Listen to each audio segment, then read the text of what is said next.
नागपुर के Subhash road cotton market stage Shri Khandoba देवस्थान समिति ने इस वर्ष हो रहे भव्य चंपाषष्ठी यात्रा और 6 दिवसीय धार्मिक कार्यक्रमों का आयोजन किया है। यह आयोजन 350 वर्ष पुराने खंडोबा देवस्थान परिसर में हर साल की तरह इस बार भी बड़े धूमधाम से मनाया जा रहा है। नागपुर के 350 वर्ष पुराने श्री खंडोबा देवस्थान में चंपाषष्ठी यात्रा और 6 दिवसीय धार्मिक कार्यक्रम बड़े धूमधाम से शुरू हो गए। 21 नवंबर को घट स्थापना और आरती के साथ 6 दिवसीय उत्सव का शुभारंभ हुआ। प्रतिदिन पूजन, भजन संध्या और पारंपरिक गोंधल जैसे विविध कार्यक्रमों का आयोजन किया गया। चंपाषष्ठी यात्रा की तैयारियां जोरों पर है और मंदिर के सेक्रेटरी संजय सावंत ने इसके ऐतिहासिक महत्व पर प्रकाश डाला है। संजय सावंत ने बताया कि यह पौराणिक परंपरा भगवान खंडोबा की विजय गाथा से जुड़ी है, जिसे सदियों से श्रद्धालु मनाते आ रहे हैं। उन्होंने बताया कि इस यात्रा की शुरुआत उस समय हुई जब देव असुर युद्ध में खंडोबा ने बुराई पर विजय पाई थी। इसी आस्था और परंपरा को आगे बढ़ाते हुए हजारों भक्त हर साल चंपाषष्ठी यात्रा में शामिल होते हैं। चंपाषष्ठी यात्रा म्हणजे खंडोबा हे जे देव आहे हे महादेवाचंच रूप आहे, हे काही वेगळं नाही। शंकराची आराधना करणाऱ्या लोकांना देव जसा प्रसन्न होऊन वरदान जे देत होता, तसंच मणिमल्ल राक्षसांनी सुद्धा तपश्चर्या करून शंकराला वरदान मागितलं आणि त्या वरदानापोटी त्यांनी जो वर दिला आणि त्यांनी त्या वराचा दुरुपयोग करण्याचा प्रयत्न केला मणिमल्ल राक्षसांनी। आणि देवदेवतांना साधू संतांचा छळ करणे, त्यांना त्रास देणे अशा प्रकारचं असताना हे सगळे देव शंकराकडे धावून आले आणि त्यांना विनवणी केली की मणिमल्ल राक्षसांचा आता नायनाट झाला पाहिजे। तेव्हा शंकराने खंडोबाचं रूप घेऊन मणिमल्ल राक्षसांचा वध केला। ॲक्च्युली ते करत असताना त्यांना 6 दिवसाचा वेळ लागला आणि त्याच्यामुळे षडरात्र हे मनवल्या जाते।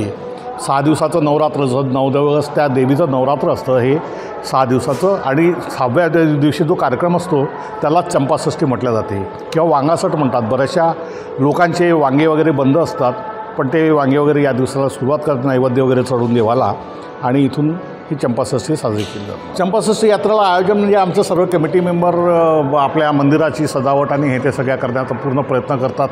दर वर्षाला जास्तीत जास्त चांगला करण्याचा प्रयत्न आम्ही करून भाविकांची गर्दी, भाविकांचं दर्शन चांगल्या प्रकारे व्हावं यासाठीची सगळी आम्ही तयारी करत असतो। आणि याही वर्षीसुद्धा पूर्ण जय्यत तयारी आम्ही केलेली आहे।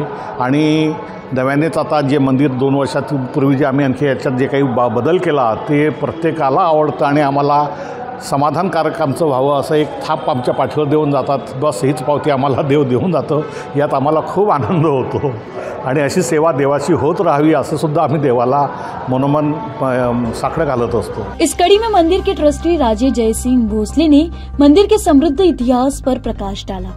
उन्होंने बताया कि चंपाषष्ठी नवरात्रि का यह पर्व सदियों से आस्था और परंपरा का महत्वपूर्ण प्रतीक रहा है। भोसले ने श्रद्धालु को इस उत्सव के सांस्कृतिक और धार्मिक महत्व से भी अवगत कराया। पहिल्या दिवशी जी ही चंपाषष्ठी यात्रा आहे त्याच्या आदल्या दिवशी इथं मंदिरात रीतसर अभिषेक, घटस्थापना होते आणि 6 दिवस हे खंडोबाचं हे नवरात्र असतं।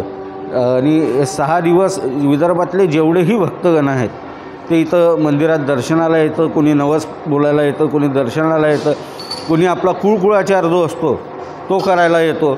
आणि असं 6 दिवस लोकांचं येणं जाणं सुरू असतं। आणि चंपाषष्ठीच्या निमित्ताने मंदिरात दरवर्षी खूप मोठी यात्रा भरते आणि हजारो भक्तगण चंपाषष्ठीला आपल्या कुलदेवतेचं दर्शनासाठी इथं रांग लावतात। हे मंदिर भोसलेकालीन 300 वर्ष जुनं आहे।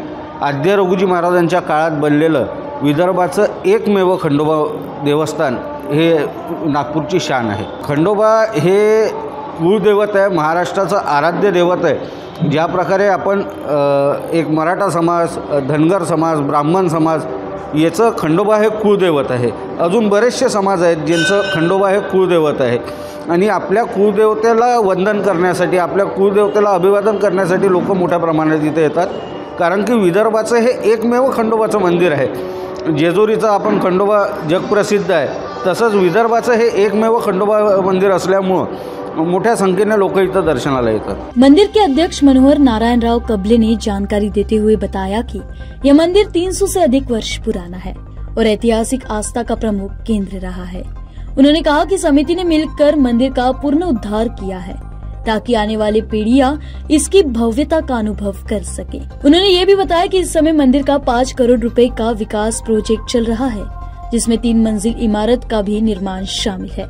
समिति का लक्ष्य है कि श्रद्धालु को बेहतर सुविधाएं उपलब्ध कराई जाए और मंदिर परिसर को पूरी तरीके से आधुनिक रूप में सजाया जाए। या मंदिराचा इतिहास असा आहे, हा 400 वर्ष जुनं मंदिर आहे, भोसलेकालीन मंदिर आहे। या आमच्या कमिटीने याला जीवन उद्धाराचा प्रोग्राम घेतलेला होता, आमचे कळस वगैरे, आणि हे जे शोभा दिसते तुम्हाला इथं मंदिराची, हे आमच्या कमिटी म्हणजे आमचे सेक्रेटरी आहेत संजय सावंत आणि आमची बाकीचे लोक भोसले वगैरे सगळे जे लोक आहेत टीमवर्क, याच्यामुळे हे कामाला रूपरेषा आली आहे। आणि समोर आमचं एक हे ठेवलं ध्येय आहे, या विदर्भामधलं एकमेव मंदिर असलं, याला ही भरभराट कशी व्हावी आणि भक्तगणाला त्याचा तीर्थप्रसाद कसा मिळेल याच्याकडे उद्दिष्ट आहे। आमचं 5 कोटीचं एक प्रोजेक्ट आहे, इथे 3 मजली, तिथे सभा मंडपाचा प्रोग्राम घेणार आहे। अब आपकी कार और बाइक की हर जरूरत का बस एक ही ठिकाना, श्री श्याम टायर्स। यहाँ मिलेगा आपको व्हील अलाइनमेंट और व्हील बैलेंसिंग, पंचर और टायर सर्विस, कार और bike washing, alloy bend repair और रिम स्ट्रेटनिंग, जनरल सर्विसिंग और बैटरी की सुविधाएं। श्री श्याम टायर्स में सभी ब्रांड के टायर्स उपलब्ध है और सेवा हर वक्त आपके लिए हाजिर है। जहाँ सेवा बनती है श्रद्धा, वही है श्री श्याम रसोई। सेवा ही सबसे बड़ा धर्म, हर दिन इंसानियत का स्वाद परोसती है यह श्याम रसोई। सिर्फ 2100 में एक दिन का अन्नदान और 21,000 में पूरे साल का पुण्य। करुणा, प्रेम और सेवा का संगम है श्री श्याम रसोई।